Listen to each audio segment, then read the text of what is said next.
Assalamualaikum warahmatullahi wabarakatuh. Perkenalkan, kami dari kelompok Sepawis 10-4 yang beranggotakan saya Muhammad Radhi Kristanto, nomor absen 23. Saya Novel Faruk Setiawan, nomor absen 28.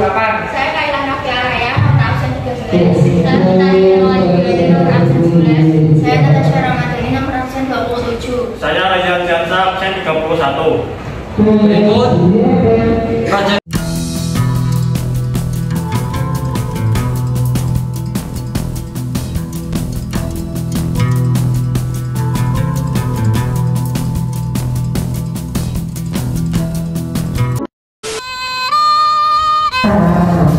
Yang pertama namanya Bapak siapa? Andri. Wartawan banyak loh, wartawan banyak. Apa saja budaya yang ada di kelenteng ini? Budaya yang ada di kelenteng ini ya tradisi budayanya ya sembahyang kepada leluhur, penghormatan kepada para kayak yang kita barusan lakukan ini, penghormatan kepada almarhum para leluhur kita dan leluhur-leluhur yang tidak dipelihara sama keluarganya itu kita buatkan sembahyang atau pesta kecil ya untuk supaya mereka di bulan 7 Imlek ini kita kasih mereka makan bersama. Kapan kebudayaan tersebut dimulai? Budaya kelenteng juga ya, cuma hanya ulah banyak budaya kelenteng. Budaya kelenteng bukan cuma ulah banyak aja. Iya. Kalau budaya itu mulai ya dari dulu ya. Kalau tanggalnya dilaksanakan itu setiap tanggal tertentu? Oh banyak sekali kalau budaya-budaya yang kita lakukan dari mulai perayaan dari mulai tahun baru Imlek sampai Cap Gome itu. Kalau Imlek itu kan tanggal 1 bulan 1 Imlek. Terus Cap Gome itu tanggal 15 bulan 1 Imlek. Perhitungan Imlek ya. Nah, makanya terus dilanjutkan dengan hari raya atau peringatan tempat hari suci dari para dewa dewi yang ada di sini. Mungkin siapa saja yang terlibat dalam budaya tersebut? Ya kebanyakan umat ya. Seluruh umat? Umat dan pengurus yayasan. Kira-kira apa saja yang diperlukan dalam budaya itu? Yang diperlukan ya apa ya diperlukan ya jelas karena itu budaya kita meyakini dulu dan menjalankan ya toh. Nah untuk itu ya dibutuhkan adalah keniatan kita yang diperlukan pertama. Kalau tidak niat ya sudah tidak mungkin jalan budaya itu gitu loh ya toh. Kira-kira ciri khas apa yang ada di dalam budaya ini? Ciri khas yang ada budaya tentang apa dulu nih? Karena banyak tradisi. Nah kayak di sini budayanya tentang pengadaan acara kirap budaya. Nah kirap ya yang diunggulkan ciri khasnya ya jelas di sini satu-satunya kelenteng yang ada di kirap untuk kota Semarang yang menggunakan adanya bekun atau pengawal kuda. Mungkin kalau kita lihat dari kirap-kirap budaya yang lain tidak ada itu istilah bekun atau pengawal kuda.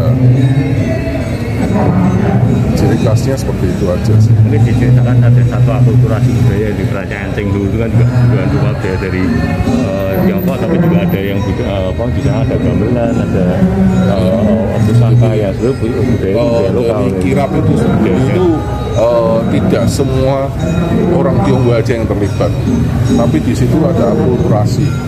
Di situ kita juga penggabungan antara orang Indonesia maupun orang Tionghoa. Kita memang dinamakan pesta rakyat. Jadi kirap itu dinamakan pesta rakyat karena di situ juga ada tradisional Jawanya dengan permainan gamelan, ya kan. Terus ada juga dari Tionghoanya ada barongsainya, gitu kan. Nah yang terlibat di dalamnya juga semuanya terlibat. Dalam artinya tidak semua harus hanya umat aja, tapi orang banyak juga masyarakat sekitar yang juga ikut terlibat dan mereka ikut merasakan euforianya itu. Budaya apa yang dilakukan di depan ini? Ini kita bakti sosial. Sosial. Ya, satu rangkaian dengan kegiatan yang sedang kita lakukan ritual ini. Jadi itu penghormatan kepada para almarhum. Nah, bukti nyata yang kita lakukan adalah memberikan kegiatan sosial dengan memberikan sumbangan beras. Nah, umat-umat yang menyumbang ke kelenteng sebagai penyaluran kepada masyarakat yang kurang mampu di sekitar kita. Nah, itu makanya di bulan 7 ini rata-rata kebanyakan kelenteng-kelenteng umumnya pasti akan melakukan bakti sosial itu. Nah, salah satunya TKAKSI sendiri di hari ini kita lakukan ritual sembayangan arwah ini. Nah, kita juga lakukan bakti sosial dengan memberikan sembako atau beras kepada masyarakat sekitar dan anggota lansia, karena kita juga ada beberapa anggota lansia yang kita berikan. Bakti sosialnya tidak harus masyarakat Tionghoa saja yang melakukan. Oh enggak, masyarakat umum. Masyarakat umum. Untuk TKAKSI sendiri kita mengcover 4 kelurahan: Purwodinatan, Kauman, Keranggan, Jagalan. Jadi dari 4 kelurahan ini kita cover untuk kita sudah survei duluan jauh-jauh hari dari tiap RT-nya itu kebutuhannya berapa warga yang kurang mampu. Nah, itu kita sudah siapkan beras-berasnya. Makanya kalau kita lihat di samping sebelah kanan itu berasnya yang ngambil sekali 1 beca seperti itu ya, karena yang ngambil perwakilan dari RT. Karena kita ya semasa pandemi seperti ini kita masih menghindari kerumunan. Jadi kita perwakilan dari RT, hasil dari survei kita itu jumlah per RT berapa, yaitu yang kita berikan. Kira-kira ada kostum atau busana yang mengikuti budaya ini? Tidak ada.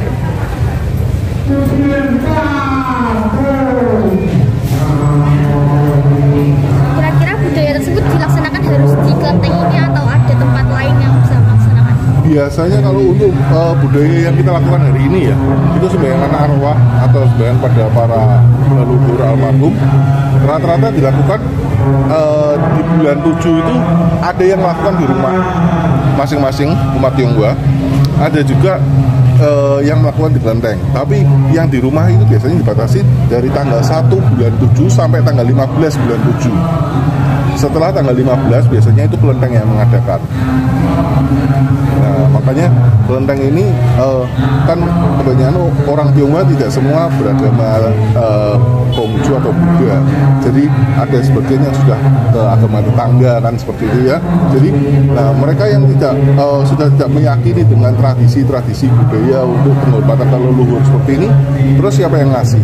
Kan nggak ada. Nah, inilah tugas dari kita umat kelenteng untuk memberi mereka melanjutkan tradisi ini dan mengundang mereka yang tidak dipelihara sama keluarganya, yang sudah ditinggalkan sama keluarganya, itu kita undang untuk yuk kita makan bersama dalam tanda kutip ya. Makanya kita buatkan sesajian meja, kita undang arwah dengan upacara ritual itu. Kurang lebih seperti